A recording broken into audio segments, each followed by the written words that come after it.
By the way, Starbucks, get this. Starbucks is going to start accepting donations to help the economy, according to the AP. Starting on November 1st, Starbucks will begin collecting donations of $5 or more from customers to stimulate U.S. job growth through its Jobs for USA program. I kid you not. You're going to go into a Starbucks starting November 1st. They're going to have an opportunity for you to give them $5 additional or whatever you order for a job creation program. Now, this is from a guy what's the name of it? Howard Schultz. Is that the name of the Starbucks guy? Howard Schultz. Okay, so does this guy, I mean, here he is, he's the founder, proprietor, owner, CEO, whatever, of Starbucks. Is this how he started the company, with $5 donations? You would think this guy knows how jobs are created because he's done it.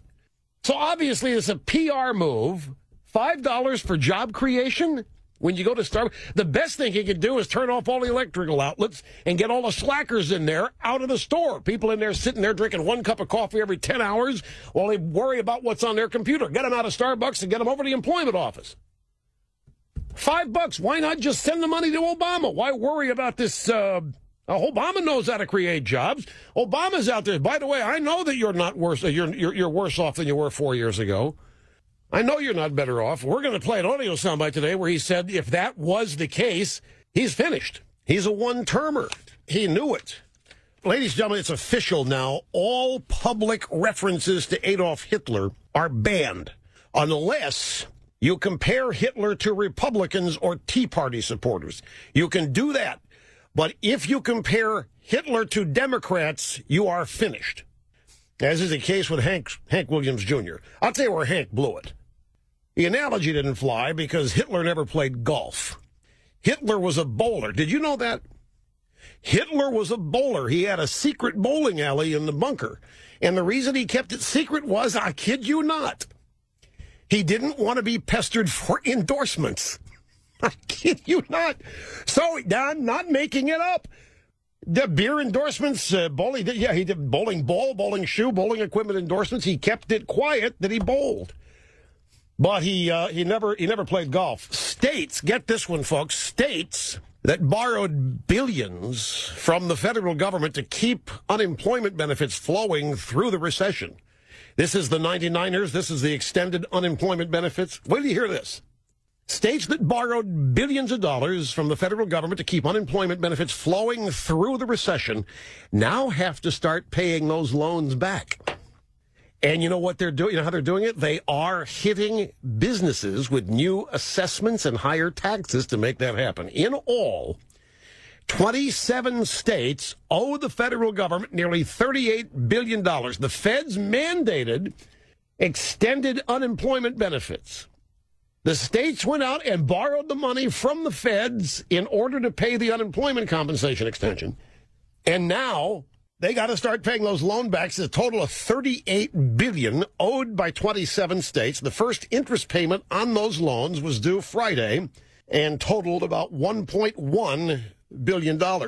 So the states don't have the money because nobody has any. A couple of states have the money. Virginia has some money. Texas has some money. But there aren't a whole lot of states that have any money. And what's happening here is, so the states are not going to raise taxes on businesses while Obama's out there. Get my jobs bill passed. Well, Eric Cantor, by the way, made it official, confirmed what I, your trusted and loyal host, have been telling you from the get-go. That bill is dead. The Obama jobs bill is dead as a package. It's going nowhere. It's dead in the House. It's dead in the Senate. It was never intended to be anything other than dead on arrival. It's nothing more than a campaign prop. It's the 2011 version of the Greek columns at the Democrat National Convention in Denver in 2008. Now, back to this unemployment extension. Bills are coming due now. Joe Olivo, the owner of Perfect Printing in Morristown, New Jersey, 45 employees just outside Philadelphia, estimates that he'll pay an additional $24,000 this year in unemployment insurance taxes. He's also dealing with higher expenses elsewhere, mainly for his employees' health care. Whoa! Health care, Shazam! So, Obamacare drove those costs up way sky high, through the roof. Obama's unemployment extensions drove the cost of the state sky high. So they're now in debt to the tune of $38 billion. The first interest payment of $1 billion is due Friday. They got to start raising taxes on businesses while Obama's out there saying, yep, I know you're not better off than you were. What was going on about Fast and Furious, both the LA Times and AP have stories that indicate pretty much what we all thought, folks. The purpose of this program was a backdoor way to gin up negative public opinion on the Second Amendment and for gun control, and apparently Holder was well aware of it while he told people he didn't know anything about it. Meanwhile, Joe Bite Me was on our affiliate on the radio in Tampa, and somehow the subject of Van Jones came up, and Biden said, who is that? Biden said he had no idea who Van Jones is. So Van Jones, who is he? Oh, so he's just the green job czar for your administration. And Biden said, oh, really? The Biden didn't know. Still doesn't know who Van Jones was. Anyway, we've got a target-rich environment here today, folks. I think that we were the first here at the EIB network to tie Dick Durbin to the new fee that banks are charging, the $5 fee to use your debit card. I think we were the first to tie Durbin to that. When the story was originally reported that there's a new fee from Bank of America, $5 to use your debit card, you know, people just had the standard reaction, yeah, dirty, rotten, evil, greedy banks. And I pointed out that it was all because of the Dodd-Frank Financial Regulatory Reform Bill and an amendment added to it by Dick Durbin. Now, we have a Politico story today. Dick Durbin urges customers to leave Bank of America. And I want you to stop and think about this for a second. This is the Senate Majority Whip, and he went to the floor of the United States Senate yesterday and made a speech urging citizens who are customers of Bank of America to leave the bank. Now, is this the role of United States senators? Is this the role of anybody in government to stand up in their official capacity and to tell you where you should not conduct business? Of course it's not. Who the hell does he think he is? This is not the proper role of government to tell you what bank to use. Especially what's going on here is a giant CYA. Durbin knows that this is all happening because of him, and the Politico is reporting that. Angry about Bank of America's new $5 monthly fee for using your debit card, Dick Durbin has some advice for you. Take your money elsewhere. Bank of America customers, vote with your feet, Durbin said in a Senate floor speech yesterday. Get the heck out of that bank. Find yourself a bank or credit union that won't gouge you $5 a month and still will give you a debit card that you can use every single day. What Bank of America has done is an outrage. Well, what did Bank of America do? They announced last week that they're going to soon start charging most of their customers $5 a month for using their debit card, which is a move intended to recoup the revenue. This is the Politico reporting this.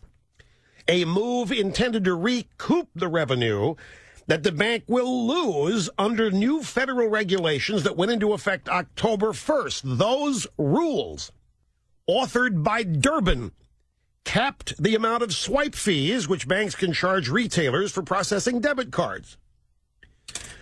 So where to begin with all of this?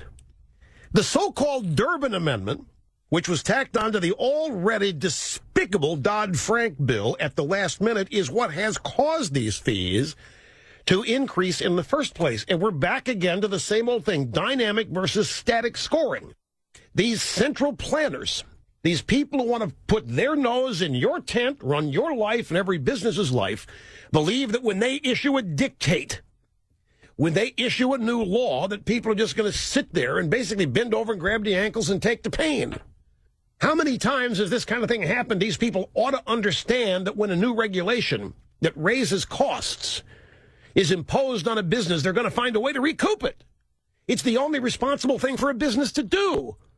It's only dunderheaded liberals who expect the enemies of the state to willingly and happily just sit there, take it, and go out of business.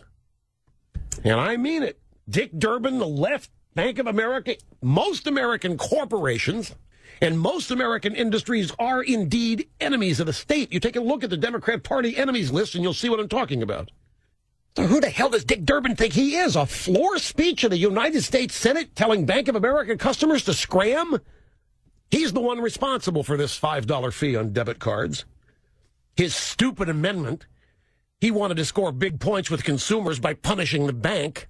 Sitting there thinking the bank's going to sit there and eat these new charges that are costed or they're imposed upon them by the statist government.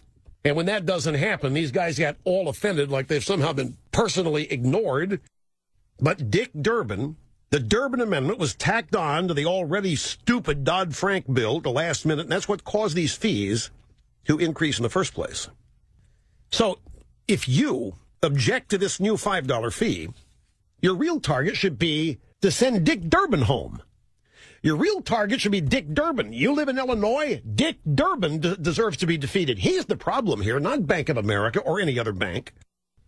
Maybe Durbin just competing with Chuck U. Schumer by trying to destroy another bank. Schumer did this, as you'll recall, when he caused a run on the IndyMac Bank in California, and thereby started a panic that probably started the financial collapse that led to the Great Recession.